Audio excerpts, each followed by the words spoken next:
ഇനിയും നേരം വെളുക്കാത്ത സുപ്രഭാതം ദിനപത്രത്തെ പറ്റിയാണ്. പാലക്കാട് നടക്കുന്ന ഉപതെരഞ്ഞെടുപ്പിൽ ഇന്ന് നിരവധിയായിട്ടുള്ള പത്രങ്ങളിൽ CPM പരസ്യം കൊടുത്തിട്ടുണ്ട്. ആ പരസ്യത്തിൻ്റെ ആകത്തുക എന്ന് പറയുന്നത് മുസ്ലിം ന്യൂനപക്ഷങ്ങളോട് കോൺഗ്രസിന് വോട്ട് ചെയ്യരുത് എന്നുള്ളതാണ്. അതിനു വേണ്ടിയിട്ടുള്ള അവസാനത്തെ അടവും CPM പയറ്റുകയാണ്. എന്താണ് പാലക്കാടിൻ്റെ ഒരു പ്രത്യേകത? പാലക്കാട് ത്രികോണ പോരാട്ടം നടക്കുന്നു എന്നാണ് നാം എല്ലാം വിലയിരുത്തിയിട്ടുള്ളത്. കാരണം BJP 2ാം സ്ഥാനത്തും അവിടെ CPM 3ാം സ്ഥാനത്തുമാണ്, കോൺഗ്രസ് ആണ് 1ാം സ്ഥാനത്ത്. എങ്ങനെയാണ് ഈ കോൺഗ്രസ് 1ാം സ്ഥാനത്ത് എത്തുന്നത്? BJP വിജയിക്കാൻ വലിയ സാധ്യതയുണ്ട് എന്ന് കണക്കാക്കുമ്പോൾ മതേതര വോട്ടുകൾ, സെക്യുലർ വോട്ടുകൾ, പ്രത്യേകിച്ച് ന്യൂനപക്ഷ ജനവിഭാഗങ്ങളുടെ വോട്ടുകൾ വിജയിക്കാൻ സാധ്യതയുള്ള സ്ഥാനാർത്ഥിക്ക് അനുകൂലമായി ഏകീകരിക്കുന്ന ഒരു സാഹചര്യം ഇതുപോലെയുള്ള പല മണ്ഡലങ്ങളിലും സംഭവിക്കാറുണ്ട്. അതുപോലെ പാലക്കാടും സംഭവിക്കുന്നു എന്നുള്ളതാണ്. മതന്യൂനപക്ഷങ്ങൾ ഉൾപ്പെടെ സെക്കുലർ ചിന്താഗതിയുള്ളവർ, എല്ലാ മതവിഭാഗത്തിൽപ്പെട്ട ആളുകളും കോൺഗ്രസ് സ്ഥാനാർത്ഥിക്ക് വോട്ട് ചെയ്ത് BJPയെ മാറ്റി നിർത്തുക എന്ന രാഷ്ട്രീയ തന്ത്രം വോട്ടർമാർ പൊതുവെ സ്വീകരിക്കാറുണ്ട്. പാലക്കാടും അതേ രാഷ്ട്രീയം തന്നെയാണ്. ഈ തെരഞ്ഞെടുപ്പിൽ ഒട്ടനവധി വിവാദങ്ങൾ ഉണ്ടായിട്ടുണ്ടെങ്കിലും പാലക്കാട് അത് തന്നെയാണ് അതിൻ്റെ യഥാർത്ഥത്തിലുള്ള കാതലായ വശം എന്ന് നമുക്കെല്ലാവർക്കും അറിയുന്ന കാര്യമാണ്. എന്നാൽ P. സരിനെ നിർത്തി CPM നടത്തുന്ന രാഷ്ട്രീയ കുതന്ത്രത്തിന്റെ ഭാഗമായി തങ്ങൾ ഏതായാലും 3ാം സ്ഥാനത്തെ എത്തൂ എന്ന് ഉറപ്പുള്ളത് കൊണ്ട് തന്നെയാണ് സരിനെ അവർ സ്ഥാനാർത്ഥിയാക്കിയത് എന്നുള്ളത് എല്ലാവർക്കും അറിയുന്ന കാര്യമാണ്. എന്നാൽ ഈ ഘട്ടത്തിൽ BJP 1ാം സ്ഥാനത്തേക്ക് വരണമെങ്കിൽ ന്യൂനപക്ഷ വിഭാഗങ്ങൾ ഉൾപ്പെടെ സെക്കുലർ വോട്ടുകളിൽ കൃത്യമായ ഭിന്നിപ്പുണ്ടാകണം. അങ്ങനെ ഒരു ഭിന്നിപ്പുണ്ടാക്കാനുള്ള ശ്രമം CPM നടത്തുന്നു എന്നാണ് ഇന്നത്തെ സുപ്രഭാതത്തിലെ ഉൾപ്പെടെയുള്ള സിറാജിൽ ഉൾപ്പെടെയുള്ള മാധ്യമങ്ങളിൽ വന്ന പരസ്യങ്ങളിൽ നിന്ന് നമുക്ക് മനസ്സിലാക്കാൻ കഴിയുന്നത്. സന്ദീപ് വാര്യരെ BJPയിൽ നിന്ന് കോൺഗ്രസിലേക്ക് കൊണ്ടുവന്നത് ഒരു സ്ട്രാറ്റജിയാണ്. അത് ഒരു പൊളിറ്റിക്കൽ സ്ട്രാറ്റജിയും ഒരു എന്താ പറയുക സർജിക്കൽ സ്ട്രൈക്കുമാണ്. കാരണം എന്താണെന്ന് വെച്ച് കഴിഞ്ഞാൽ BJPക്ക് വളർച്ചയുണ്ടാവുന്നു എന്ന നെഗറ്റീവ് പൊതുവെ കേരളത്തിൽ ഉണ്ടാവുന്ന ഘട്ടത്തിൽ BJPയുടെ ഒരു മുഖമായി മാധ്യമ ചർച്ചകളിൽ ഉൾപ്പെടെ പങ്കെടുക്കുന്ന സന്ദീപ് വാര്യരെ BJPയിൽ നിന്ന് കോൺഗ്രസിലേക്ക് കൊണ്ടുവരുന്നത് BJPക്ക് ഒരാളെ കുറക്കുക എന്നുള്ള സന്ദേശമാണ് നൽകുന്നത്. എന്നാൽ അതിൽ മതന്യൂനപക്ഷങ്ങൾ ഭയപ്പെടേണ്ട കാര്യമുണ്ടെന്ന് തോന്നുന്നില്ല. കാരണം നമുക്കറിയാം BJPയെ എതിർക്കേണ്ടത് ആരാണ്? BJPക്ക് വോട്ട് ചെയ്യുന്ന ആളുകളാണ്. കഴിഞ്ഞ തെരഞ്ഞെടുപ്പിൽ BJPക്ക് വോട്ട് ചെയ്ത ആളുകളാണ് ഈ തെരഞ്ഞെടുപ്പിൽ BJPക്ക് വോട്ട് ചെയ്യാതെ BJPയുടെ വളർച്ചയെ തടുക്കേണ്ടത്.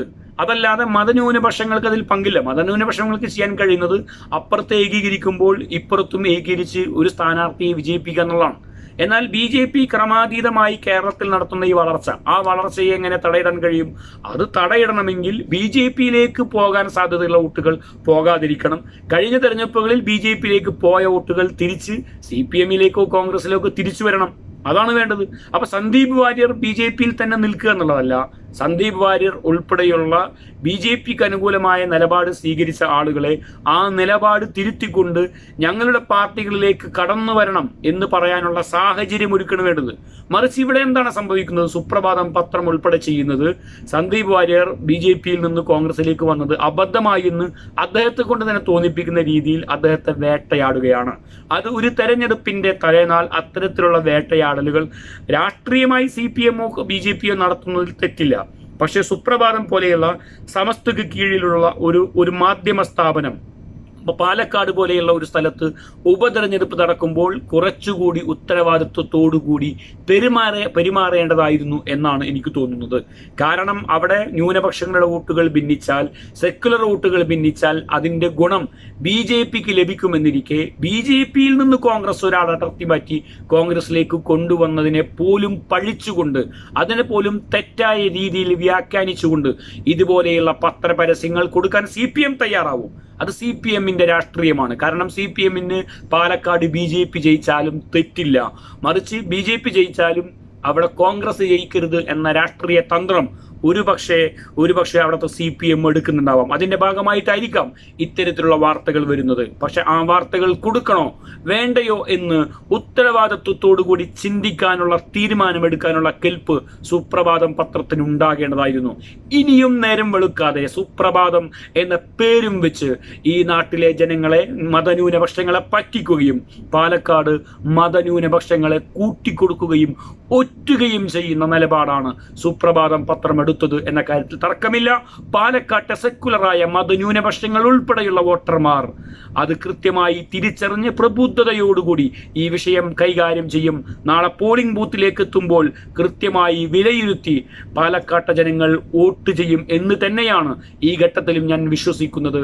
പക്ഷേ സുപ്രഭാതം ചെയ്തത് വെളിവില്ലാത്ത കാര്യമായി പോയി. നട്ടുച്ചക്കും നേരം വെളുക്കാത്ത ഇതുപോലെയുള്ള പത്രങ്ങൾ ന്യൂനപക്ഷ വിഭാഗത്തിന്റെ മുസ്ലിം സമുദായത്തിന്റെ തന്നെ പേരിൽ ഇനിയും നമ്മുടെ നാട്ടിൽ അച്ചടിച്ചു വരുന്നത് നമുക്ക് അംഗീകരിക്കാൻ കഴിയുന്ന കാര്യമാണോ? ഇതുപോലെയുള്ള പത്രങ്ങളെ അടച്ചുപൂട്ടാൻ ആദ്യം മുന്നിൽ നിൽക്കേണ്ടത് കേരളത്തിലെ മതന്യൂനപക്ഷങ്ങളാണ് എന്നാണ് എനിക്ക് തോന്നുന്നത്.